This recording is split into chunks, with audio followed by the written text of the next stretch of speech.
Welcome to NPTEL. Myself Dr. Jayanto Das from Department of Metallurgical and Materials Engineering, IIT Kharagpur.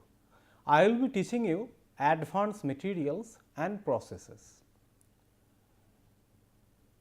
Last one class we have just started our discussion on different types of phase transformation in metals and alloys. So, we have tried to classify various types of phase transformation. In that particular field, we have tried to learn what are diffusionless transformation, and among them two transformations are very much important. One is martensitic or quasi-martensitic transformations.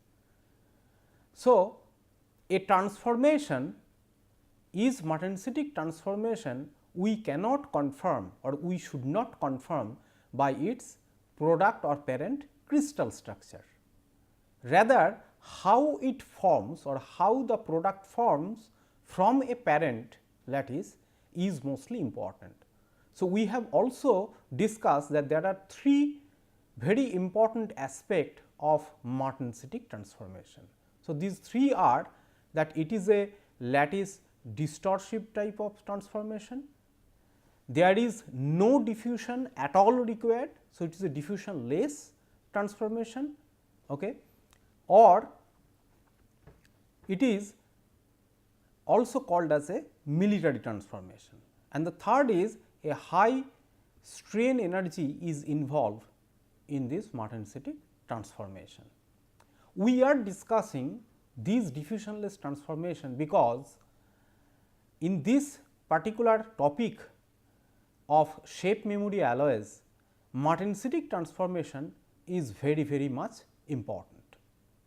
We have also tried to learn that the martensite does not mean that it will be always needle like or lathe type. Rather, there are total 4 major types of features involved in this martensitic product features or morphology, and therefore, how a product has formed that characterizes whether it is martensitically transformed product or not. And today, we will extend that discussion further and try to do some vector analysis, and we will look at more insight into martensitic transformation.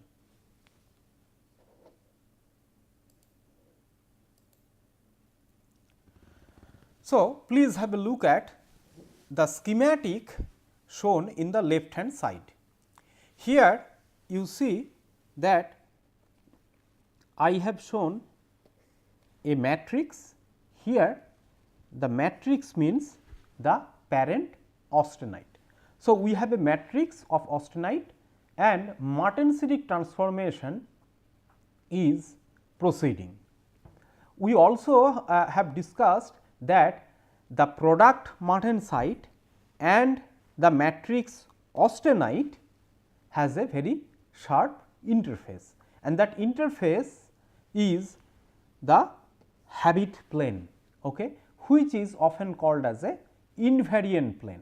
It is invariant because there is no distortion or no rotation of that plane. So, habit plane of that austenite remain as the same. Okay.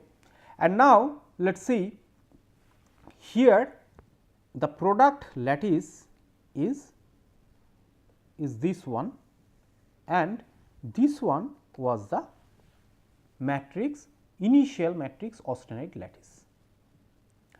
And so, the transformation we consider here this in the vector analysis, that transformation involve a pure lattice strain, or we call it also as a Bain strain, which is represented with a vector B, and this B vector which create a martensite from the parent austenite lattice. Okay. and the second part is that there is a rigid lattice rotation involved in it. Okay.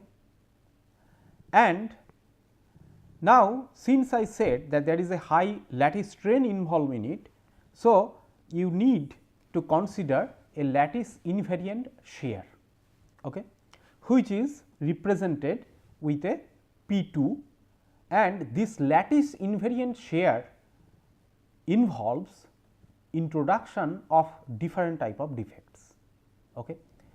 And these are twinning, or it could be dislocation slip, or it could be stacking fault. In majority of the book or several discussion, you will find that martensite means basically it always contains some twin, yes, but it is not. So, in reality the lattice invariant shear, or when a parent austenite transform into a product martensite, this transformation involve a high lattice invariant shear, which incorporate different type of lattice defects, and these defects are 4 major types. One is twinning, it could be twinning, it could be slip, it could be stacking fault, or even sometimes it has been seen, or a rotation, or even sometimes it has been seen that a mixture of twinning plus dislocation. We will come later on, but let us first finish this vector analysis. Okay.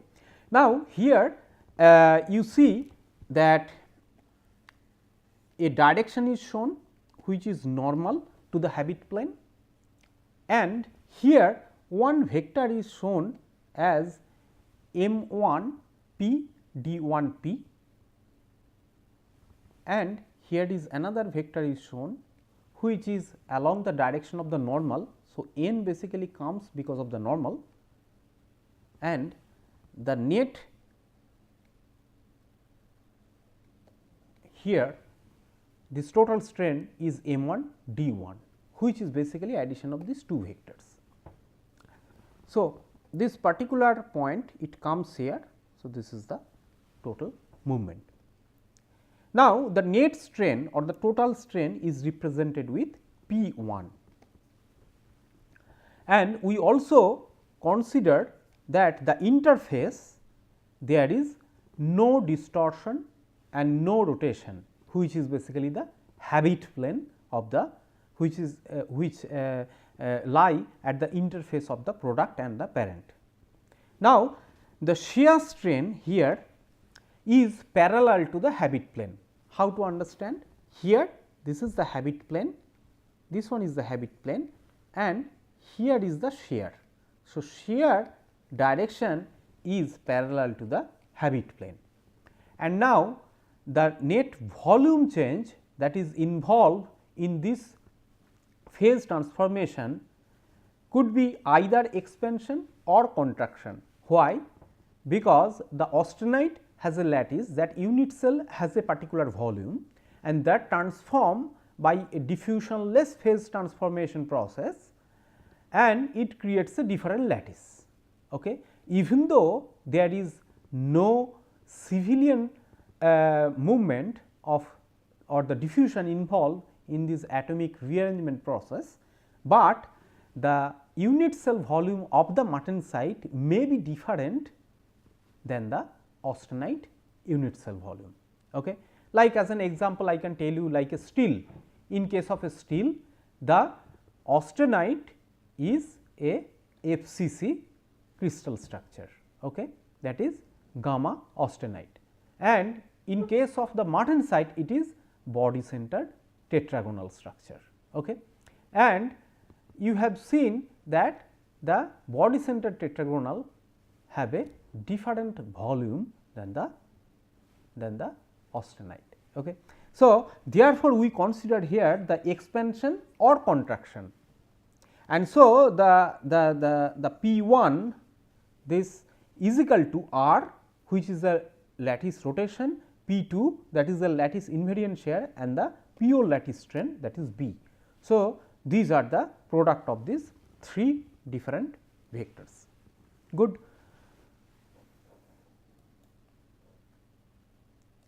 And if we look at very carefully, then you will be able to see that there is a dilation involved and there is a shear involved. So, Martensitic transformation has two components, one is the shear, another one is the dilatation. So, this P 1 is basically a summation of a identity matrix I plus M 1, D 1 and P 1 dash. What are they? M 1 actually stands for the magnitude of the shape strain. Okay. This is the magnitude of the shape strain. So, here is the M 1. Okay. And now, it is in which direction that gives you basically the superscript.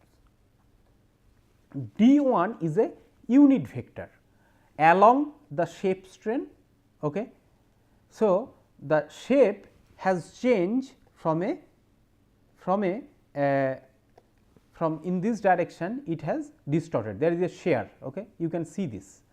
So, this along this direction there it comes the unit vector D, and P 1 dash, okay, P 1 dash is a unit vector in direction normal to the invariant plane. So, here we consider there is a unit vector that is P 1 dash.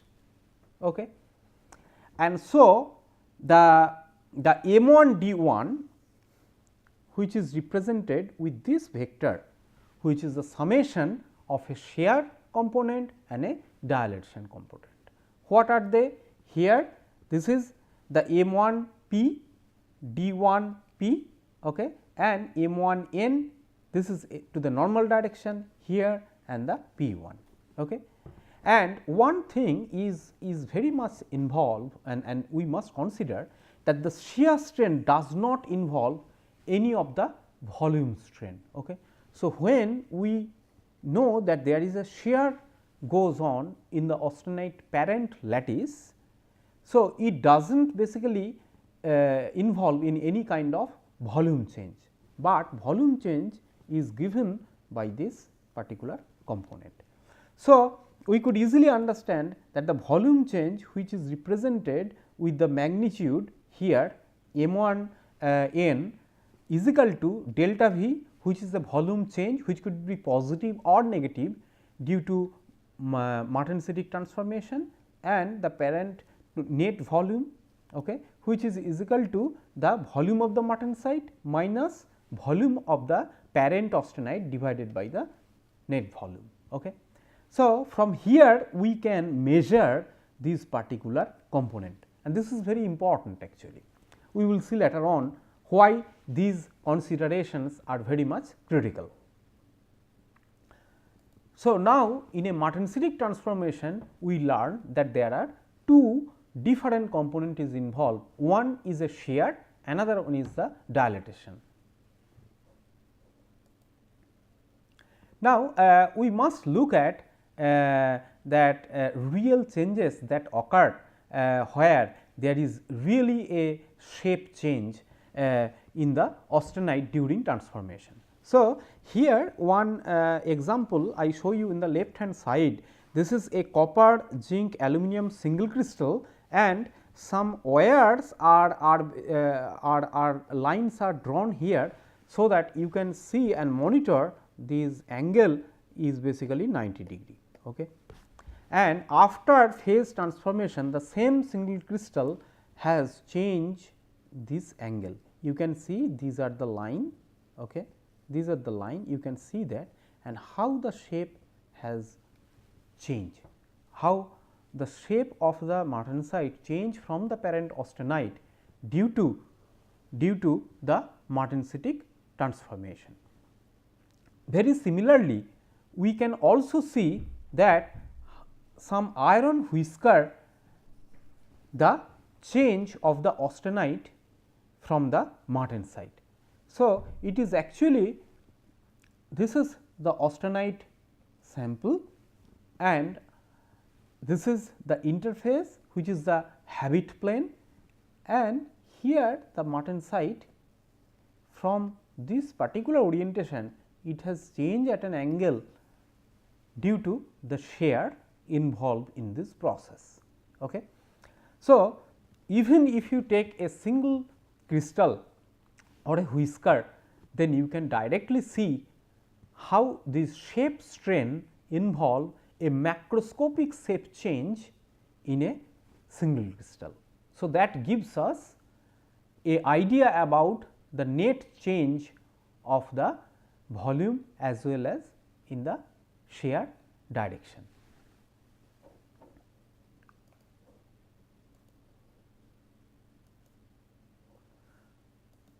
Now, we must look at how the microstructure evolve in a polycrystalline sample. So, schematically I have shown you here that this is like a austenite grain and this is the interface which is unrotated and undistorted, which is a lattice invariant plane, and these are the martensite that basically transforming from the parent austenite. So, interface will move along this direction and consume the whole austenite grain. In the right hand side, we can see this is an example of a fractal nature of a martensite in a steel. So, the whole grain was basically austenite initially, and first some martensite basically forms and they consumed those austenite, and after this transformation then new martensite nuclei appeared and they basically consume this part of the austenite. Okay. So, once this particular martensite has formed, then the new martensite nuclei again will appear and they will grow. Okay. And in this process the whole transformation will be completed until and unless there is the complete austenite consumed by the martensite. Okay. However, it has been observed that 1 to 2% residual austenite which never completed its transformation because of some sort of stabilization that may be discussed later on. So, along this aspect and topic, we also have learned that martensitic transformation involve 4 very important temperatures. When a martensite is heated, then austenite will form and the temperature of start is called as AS, austenite start, and when the complete transformation will occur, it is called as austenite finish.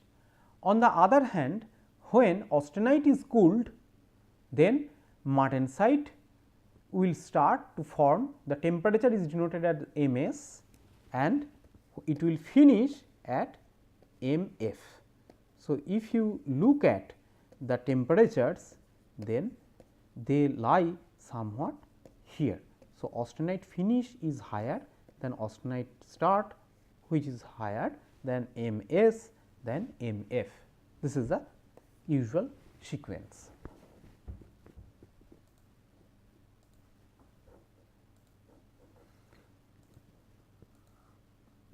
Now, we learned about these 4 temperatures. So, this basically means that if we change the temperature of a austenite or martensite, then we may reach to the other phase. However, the question arises whether there is any effect on the external stresses that may be involved in this martensitic transformation. The answer is yes. So, the martensitic transformation interact with the external applied stress field. Okay. And this external stress field, there is another question will arise whether if I apply stress to a martensitic transformation, whether it will assist or it will not assist. Yes, it depends on some other factors. So, external stress may assist or it may also oppose a Martensitic transformation. Okay. And how to know that if I apply stress, the Martensitic transformation will be assisted by the stress or it will be opposed by the stress.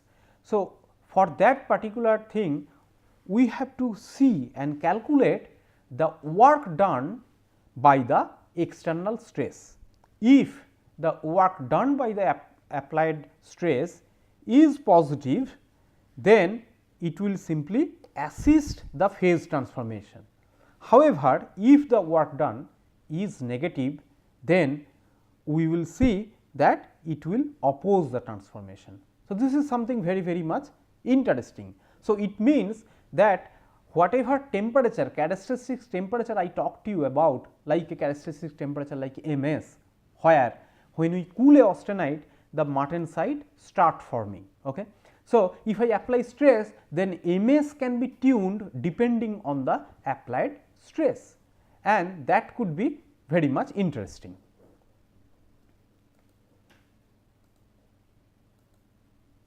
Now, let us have a look at this particular plot. So, here a schematic I have shown you which shows the free energy curve of this Martensitic transformation. So, the first curve, this one is stands for the parent phase, parent means austenite, and this is the free energy curve of the martensite. Okay. And you see here that the transformation temperature is T naught. T naught means that below that temperature martensite is stable, above the temperature austenite is stable. Okay. But in reality it does not happen, means that for any phase transformation you have to cross, or the system has to cross the activation barrier of the transformation.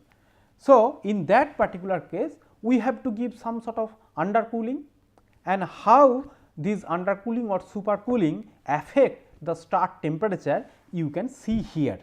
So, delta T s represent the actual transformation temperature and the difference between the martensite start temperature. So, this difference gives us that the delta T s is required in order to transform from a austenite to martensite. So, here is a net decrease of the free energy. On the other hand, if you start with a martensite and if you keep on heating at T naught, it should be austenite, but you need some extra activation or extra energy or activation energy, so that there will be a net free energy change. Okay. So, here this is from martensite to parent austenite transformation, which start at AS. AS stands for austenite start temperature. So, now how to know that shear stress will assist the transformation or not? Okay, because I said that shear stress may also oppose the transformation. So, let us have a look at this particular diagram which I have presented here with a axis of delta G. Delta G here stands for from parent to martensite phase, parent austenite to martensite, and here this is a x axis is the temperature. Okay. And so, in the x axis of the temperature, we know here where the T naught lies. In this case, in this plot, T naught lies here. Okay. And we need some supercooling from austenite to martensite transformation. Okay. And we consider this point because here the stress, given stress is 0. So, definitely the free energy will follow this line. Okay. And we need delta T s. So, delta T s is here, it basically means that martensitic start temperature is somehow lying here, because there is a activation energy that is required for the nucleation of the martensitic phase. Clear? So, if that is the case, then we see that both these diagrams are very clear to us. Okay.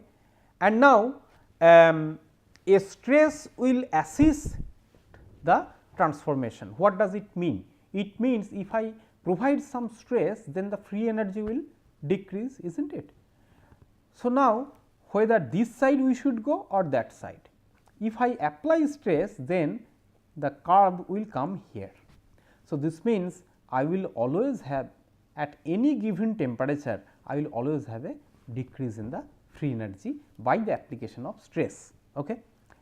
Now, if that is the case, then we again need the activation energy, and please try to remember that this free energy required for nucleation or the activation barrier does not depend on whether it is thermally activated martensitic transformation or stress induced.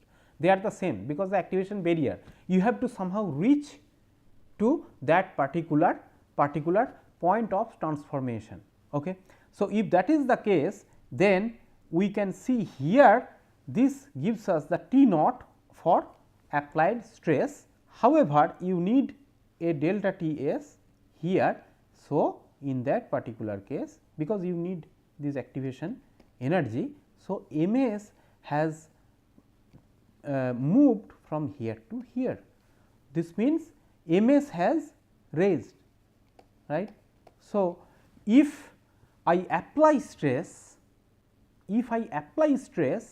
and this applied stress will assist the martensitic transformation, then M s temperature will rise.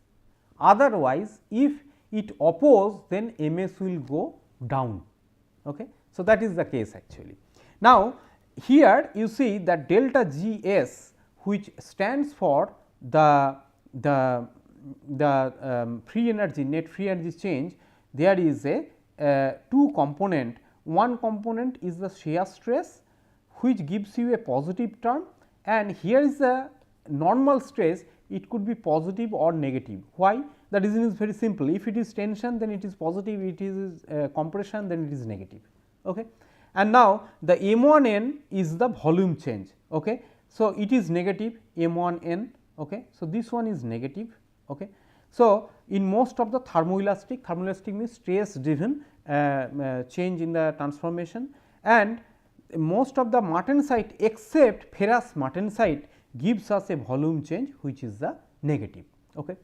And now, the shear stress which we apply along the habit plane is the shear stress which I written here, and this shear stress will always assist this particular transformation, and sigma n is stands for the normal stress, sigma n stands for the normal stress perpendicular to the habit plane, if you remember the earlier diagram. Okay. So, here we have seen that the stress always assist actually the shear stress assists the transformation, whereas this normal stress plays the role whether the transformation will be assisted by the stress or not, because shear stress always assists. This part is always in favor of martensitic transformation. However, this part may or may not.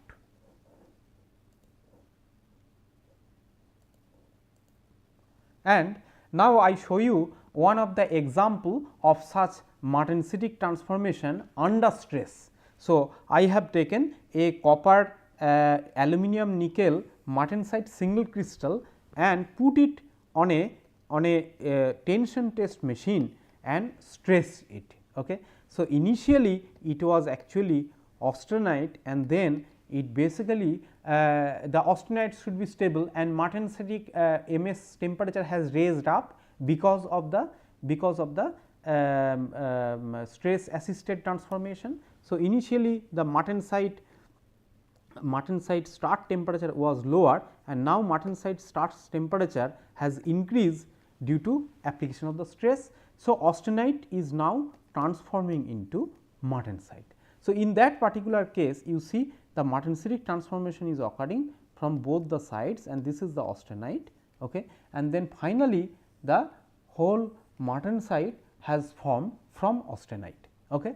and that basically bend the geometry of the specimen. So, there is a net shear you can see and so on.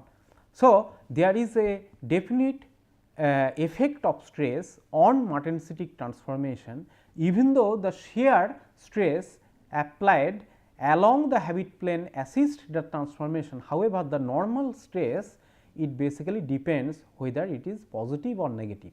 Okay? There is a volume change is positive or negative, that basically dictate whether the transformation will be favored or it will be opposed. And next day we will continue this discussion. Thank you very much.